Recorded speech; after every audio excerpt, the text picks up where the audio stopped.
বাংলা সাহিত্য চর্চা চ্যানেলে সবাইকে স্বাগত জানিয়ে আমরা শুরু করছি বিষবৃক্ষ উপন্যাসের ধারাবাহিক পাঠ। বিষবৃক্ষ উপন্যাস 1873 সালে প্রকাশিত হয়। বঙ্কিমচন্দ্র চট্টোপাধ্যায়ের এই উপন্যাসের ধারাবাহিক পাঠ আমরা শুরু করেছি। আজকে দ্বিতীয় পরিচ্ছেদ। বঙ্কিমচন্দ্র চট্টোপাধ্যায় বাংলা উপন্যাসের জনক হিসেবে সুপরিচিত। 19 শতকের বাংলার সমাজ, মানুষের মনস্তত্ত্ব এবং নৈতিক দ্বন্দ্বকে তিনি অসাধারণ দক্ষতায় তাঁর উপন্যাসে তুলে ধরেছেন। 1873 সালে প্রকাশিত বিষবৃক্ষ উপন্যাসে তিনি মূলত সমাজের একটি গুরুত্বপূর্ণ সমস্যা, বিধবা নারী ও সামাজিক নৈতিকতার প্রশ্নকে কেন্দ্র করে কাহিনী নির্মাণ করেছেন।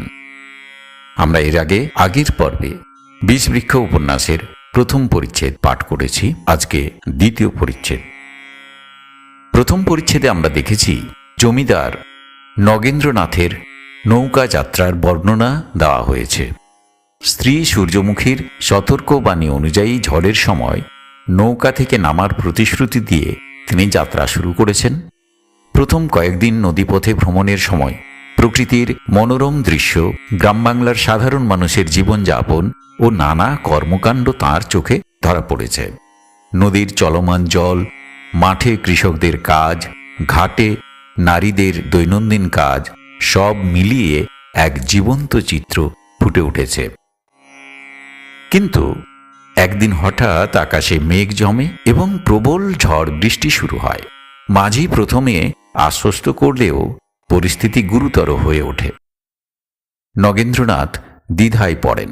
নৌকায় থাকলে স্ত্রীকে দেওয়া কথা ভঙ্গ হবে, আর নামলে কাপুরুষ ভাবা হতে পারে। শেষ পর্যন্ত মাঝির পরামর্শে তিনি নৌকা থেকে নামেন এবং ঝড় বৃষ্টির মধ্যে অন্ধকার রাতে তিনি একা এক গ্রামে আশ্রয় খুঁজতে থাকেন। অনেক কষ্টে তিনি একটি পুরনো ইটের প্রায় ভাঙা বাড়িতে পৌঁছন, যেখানে আজকের কাহিনীর সূচনা। শুরু করছি দ্বিতীয় পরিচ্ছেদ। বিষবৃক্ষ উপন্যাসের দ্বিতীয় পরিচ্ছেদ, শিরোনাম দ্বীপ নির্বাণ। গৃহটি নিতান্ত সামান্য নহে, কিন্তু এখন তাহাতে সম্পদ লক্ষণ কিছুই নাই। প্রকোষ্ঠে সকল ভগ্ন মলিন মনুষ্য সমাগম চিহ্ন বিরহিত, কেবলমাত্র পেচক, মুশিক এবং নানাবিধ কীটপতঙ্গাদি সমাকীর্ণ। একটিমাত্র কক্ষে আলো জ্বলিতেছিল। সেই কক্ষ মধ্যে নগেন্দ্র প্রবেশ করিলেন। দেখিলেন কক্ষমধ্যে মনুষ্য জীবনোপযোগী দুই একটা সামগ্রী আছে মাত্র, কিন্তু সে সকল সামগ্রী দারিদ্র ব্যঞ্জক। দুই একটা হাঁড়ি, একটা ভাঙা উনান, 3-4খান তৈজস, ইহাই গৃহালঙ্কার। দেওয়ালে কালি, কোণে ঝুল, চারিদিকে আরশোলা, মাকড়সা, টিকটিকি, ইন্দুর বেড়াইতেছে। এক ছিন্ন শয্যায় একজন প্রাচীন শয়ন করিয়া আছেন। দেখিয়া বোধ হয় তাহার অন্তিম কাল উপস্থিত। চক্ষু ম্লান, নিঃশ্বাস প্রখর, ওষ্ঠ কম্পিত। শয্যাপার্শ্বে গৃহচ্যুত ইষ্টকখণ্ডের উপর একটি মৃন্ময় প্রদীপ, তাহাতে তৈলাভাব। শয্যপরিস্থ জীবন প্রদীপও তাহাই। আর শয্যাপার্শ্বেও আর এক প্রদীপ ছিল, এক অনিন্দিত গৌরকান্তি স্নিগ্ধ জ্যোতির্ময়ী রূপিণী বালিকা। তৈলহীন প্রদীপের জ্যোতি অপ্রখর বলিয়াই হোক, অথবা গৃহবাসী দুইজন আশু ভাবী বিরহের চিন্তায় প্রগাঢ়তর বিমনা থাকার কারণেই হইউক, নগেন্দ্রের প্রবেশকালে কেহই তাহাকে দেখিল না।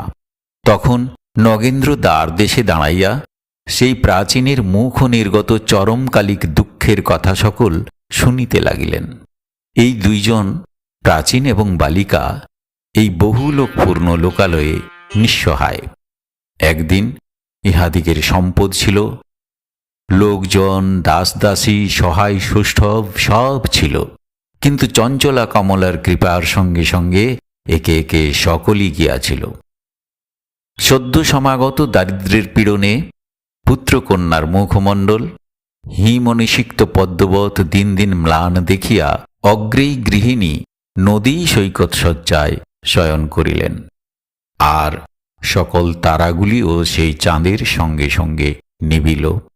এক বংশধর পুত্র, মাতার চক্ষের মণি, পিতার বার্ধক্যের ভরসা, সেও পিতৃসমক্ষে চিতারোহণ করিল। কেহ রহিল না, কেবল প্রাচীন আর এই লোকমনোমোহিনী বালিকা সেই বিজন বনবেষ্টিত ভগ্ন গৃহে বাস করিতে লাগিল। পরস্পরে পরস্পরে একমাত্র উপায়। কুন্দনন্দিনী বিবাহের বয়স অতিক্রম করিয়াছিল, কিন্তু কুন্দ পিতার অন্ধের যষ্টি। এই সংসার বন্ধনের এখন একমাত্র গ্রন্থি। বৃদ্ধ প্রাণ ধরিয়া তাহাকে পরহস্তে সমর্পণ করিতে পারিলেন না। আর কিছুদিন যাক, কুন্দকে বিলাইয়া দিয়া কোথায় থাকিব, কি লইয়া থাকিব? বিবাহের কথা মনে হইলে বৃদ্ধ এইরূপ ভাবিতেন। কথা তাহার মনে হইত না যে যেদিন তাহার ডাক পড়িবে সেদিন কুন্দকে কোথায় রাখিয়া যাইবেন। আজি অকস্মাৎ যমদূত আসিয়া শয্যা পার্শ্বে দাঁড়াইল।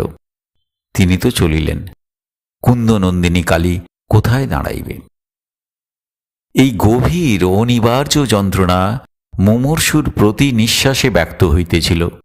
অবিরল মুদ্রিতোন্মুখ নেত্রে বারিধারা পড়িতেছিল, আর শিরোদেশে প্রস্তরময়ী মূর্তির ন্যায় সেই 13 বর্ষীয়া বালিকা স্থির দৃষ্টে মৃত্যু মেঘাচ্ছন্ন পিতৃমুখ প্রতি চাহিয়াছিল।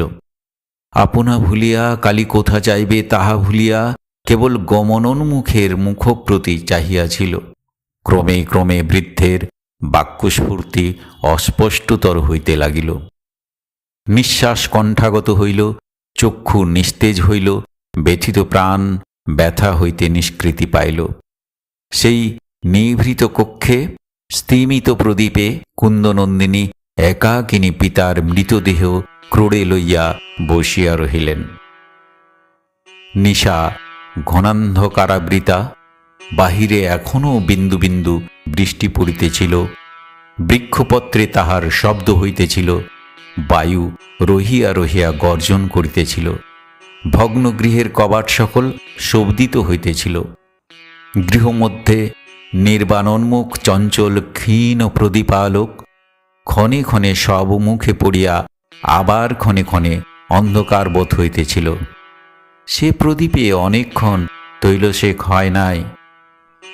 এই সময়ে 2-4 বার উজ্জ্বলতর হইয়া প্রদীপ নিবিয়া গেল। তখন নগেন্দ্র নিঃশব্দ পদসঞ্চারে গৃহদ্বার হইতে অপসৃত হইলেন। দ্বিতীয় পরিচ্ছেদ এখানেই সমাপ্ত হল। আমাদের চলছে বঙ্কিমচন্দ্রের বিষবৃক্ষ উপন্যাসের ধারাবাহিক পাঠ ও আলোচনা। পরের পর্বে থাকবে তৃতীয় পরিচ্ছেদ, বিষবৃক্ষ উপন্যাসের তৃতীয় পরিচ্ছেদ, ছায়া পূর্বগামিনী।